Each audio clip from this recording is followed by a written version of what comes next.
Queridos e amados filhos, aqui no santuário de Nossa Senhora de Guadalupe, das Santas Chagas de Nosso Senhor Jesus Cristo. Você que nos acompanha pela E-Paraná, 14 anos, e por ela, TV Evangelizar, as TVs irmãs, as rádios que transmitem esta Santa Missa. Hoje nós celebramos a transfiguração do Senhor, um fato importantíssimo e de grande mensagem para todos nós. Também abrimos o mês de agosto, mês das vocações. Um apelo que a igreja faz aqui no Brasil, porque é algo da CNBB, que cada cristão batizado reflita sobre a sua missão neste reino de Deus que somos chamados a antecipar e a viver como igreja no mundo. Um mês vocacional.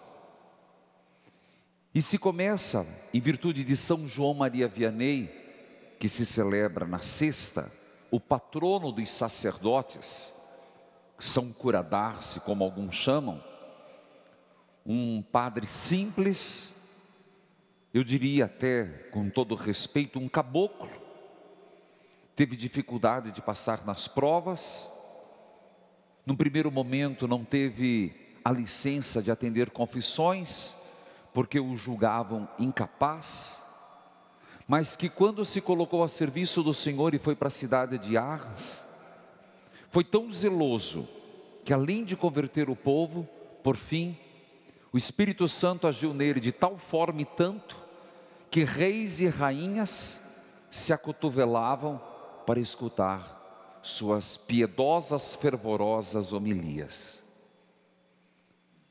É a graça de Deus. Eu diria que em São João Maria Vianney, o patrono dos sacerdotes, se cumpre aquilo que é promessa. Deus chama e capacita.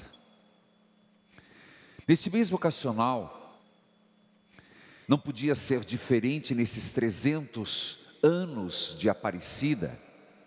O tema proposto para nós, o exemplo de Maria, discípulos missionários.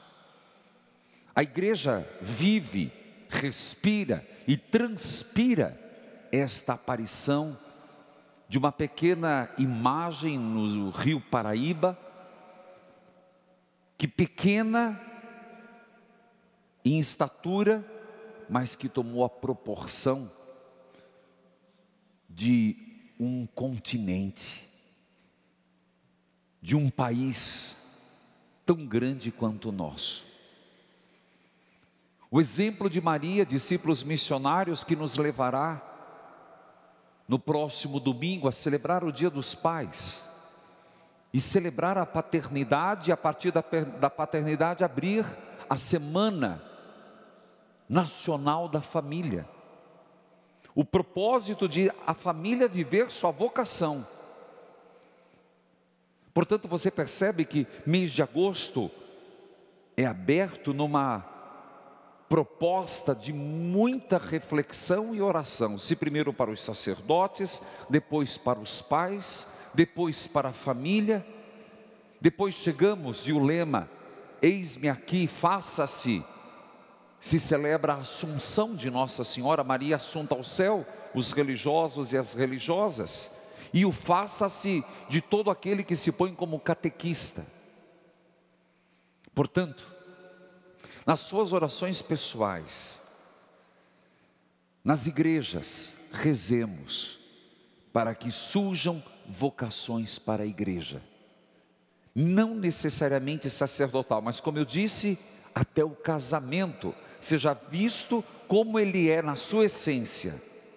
O matrimônio é uma vocação. Se fosse diferente, seria apenas um instinto natural humano. Casamento é muito mais que um instinto, é uma vocação, e nem todos são chamados a isto. Mas isso falaremos no tempo oportuno, quando chegar, depois do Dia dos Pais, a Semana Nacional da Família. Por ora, na transfiguração do Senhor, e desde o começo desta missa tenho falado que lembre dos sacerdotes. Volto sobre isso depois. Hoje, o evangelista Mateus, que estamos fazendo a leitura que cabe a este ano, durante todos os domingos, pedaços e pedaços contínuos de São Mateus, nos faz lembrar que Jesus escolheu 3: Pedro, Tiago e João. Tiago e João, que são irmãos de sangue. João, o evangelista, Tiago e Pedro. E esse fato marcou tanto a vida de Pedro, que na segunda carta, que foi proclamada, a segunda leitura, na carta de Pedro, Pedro fala dessa experiência. Fala desse momento que ele esteve com o Senhor, num momento particular. Algumas perguntas brotam. Jesus escolheu, sim. Jesus escolheu aqueles que lhes era mais próximo. Porque era um momento para Jesus de consolação. A transfiguração é um momento de consolação, de confirmação na missão. Entendamos melhor. O caminho de Jesus é Jerusalém. O desfecho da história é a cruz. O que vem à frente não é nada bom. Jesus era um homem extremamente voltado à oração, e era na oração que ele encontrava forças. Se alguém pergunta qual o segredo de Jesus, procura-se muito segredo: fonte da felicidade, fonte da juventude, segredo para ter uma longevidade, segredo para a felicidade. Por que não falamos sobre o segredo de Jesus? Seria ele de uma seita? Não.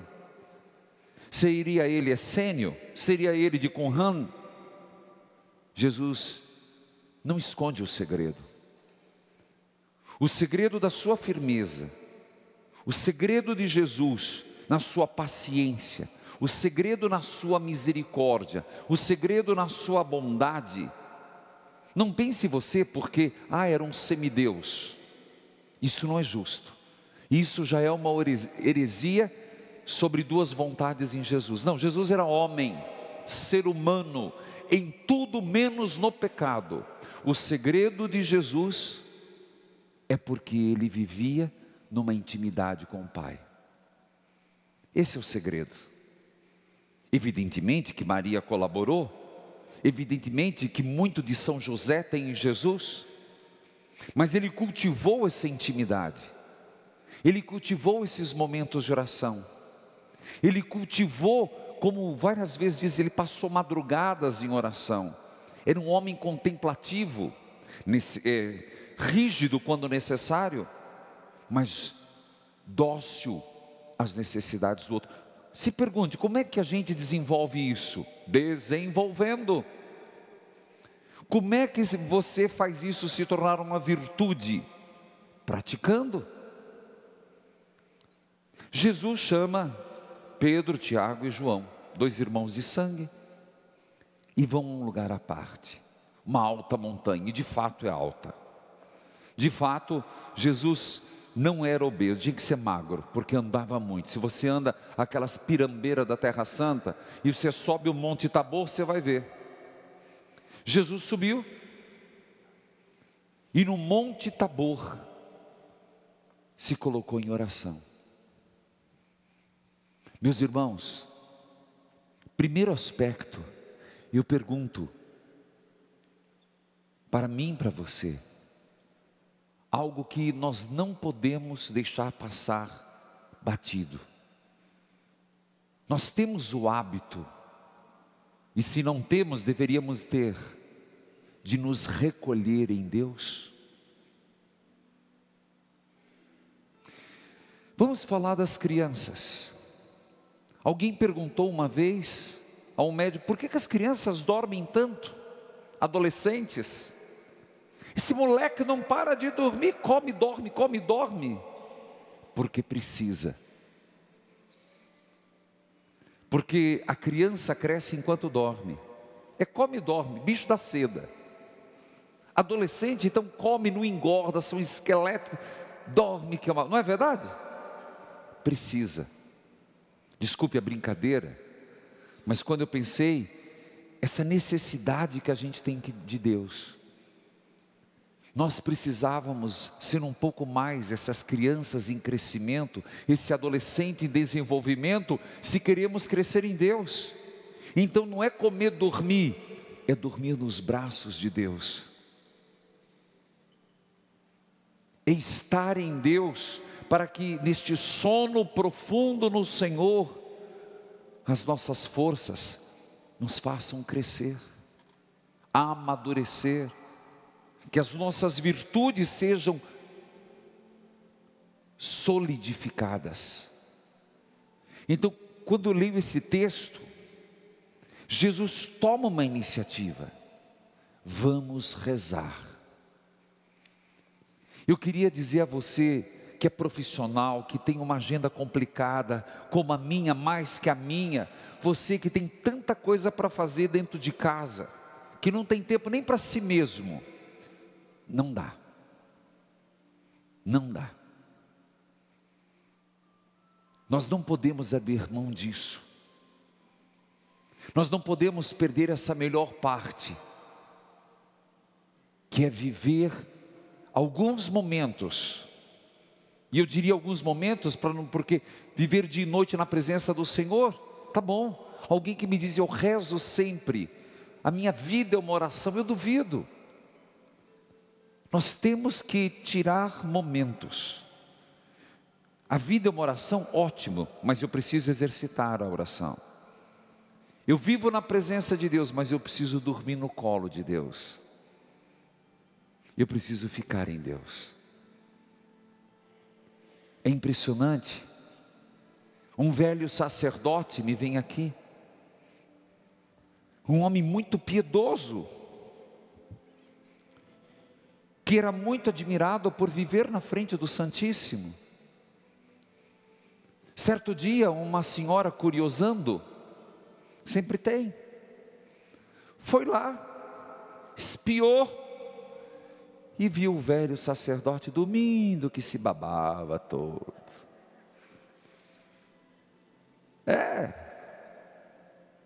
A mulher, ao invés de compreender, saiu, o padre não reza não, está dormindo. A gente pensa que ele reza. Aí foi lá, acorda padre, o senhor não está rezando? Ele falou, minha filha, eu sou qual cachorro velho, levanto, ando, volto, deito e durmo perto do dono. Às vezes a gente precisa fazer isso. Sigamos o texto. Naquele momento, segundo ponto da minha homilia, deu uma imensa luz. E se eu gostaria de lembrar que a luz é algo muito presente no Novo Testamento, e sempre a luz e treva desde a criação.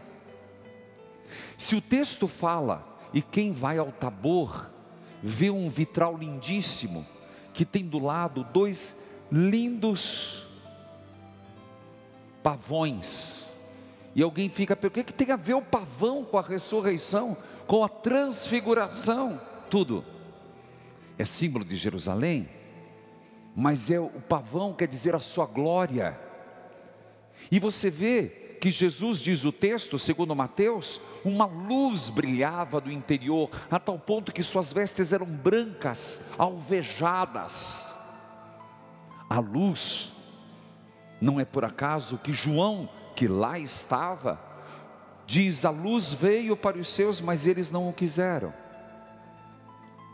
Mas São Paulo, que não estava lá, entende muito bem essa luz que vem em Jesus Cristo, que diz, eu sou a luz do mundo, e quem me segue não andará nas trevas, que vai na segunda carta aos Coríntios, Se na primeira carta aos Coríntios ele fala do Pai das misericórdias, leiam, na segunda carta aos Coríntios, o Pai das luzes. O Pai das luzes.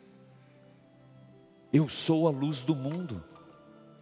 E naquele momento, no Monte Tabor, acontece um momento de profunda iluminação. Não de Jesus, mas da confirmação da sua missão. Pela presença de Moisés, de Elias, pela presença da voz que deve ecoar no nosso ouvido: este é meu filho, não existe outro, não há de vir, não veio e não virá, é ele. Este é o meu filho amado, confirmado por Moisés, confirmado por Elias, confirmado pelo Pai das luzes. Escutai-o.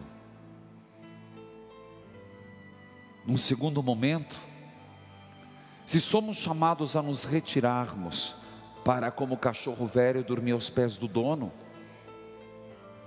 também precisamos nos iluminar em Deus. E como que a gente se ilumina? Como que é esse processo de iluminação? Escutando Deus. É impressionante como as duas frases se casam. Este é o meu filho amado, escutai-o. E a luz transcende de Jesus. Terceiro ponto, os apóstolos. Não lhe chama a atenção? Jesus escolhe 3. Os 3 sobem para um momento único. E de repente, eles dormem. Não te chama a atenção?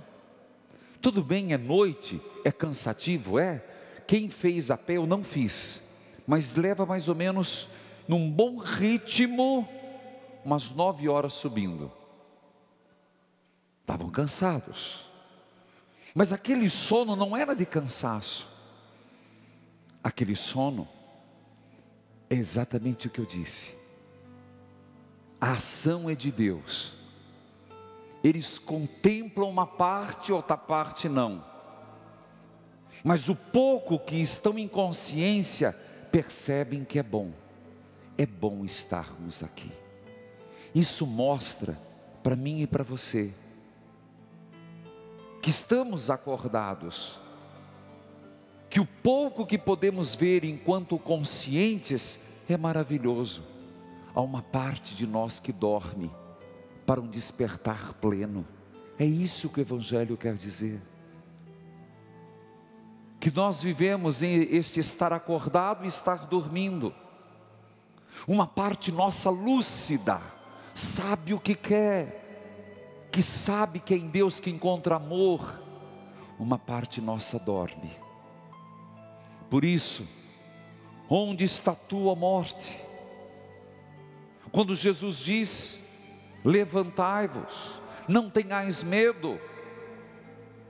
Essa parte minha e sua que ainda não foi iluminada, que ainda não foi catequizada pela palavra. Mas Pedro, é bom estarmos aqui. Por isso, esse texto é tão importante. E se você observou em 3 pontos que falei na homilia, mostra o movimento de Deus para conosco, mas principalmente o nosso movimento interior para encontrar Deus. E eu tentei de várias formas fazer pelo rádio, pela TV, no Rede Vida Evangeliza, que por sinal, o sacristão não está aqui para tocar o sino.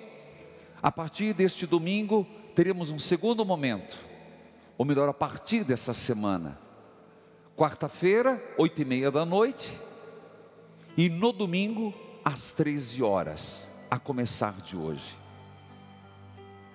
Mas eu tentei de todas as formas fazer com que os cristãos católicos, os que me acompanham pelo rádio e TV, pudessem valorizar o seu sacerdote, que rezasse pelos seus sacerdotes, não só rezar pelos que já são, mas para que despertem santas e fervorosas vocações para a igreja.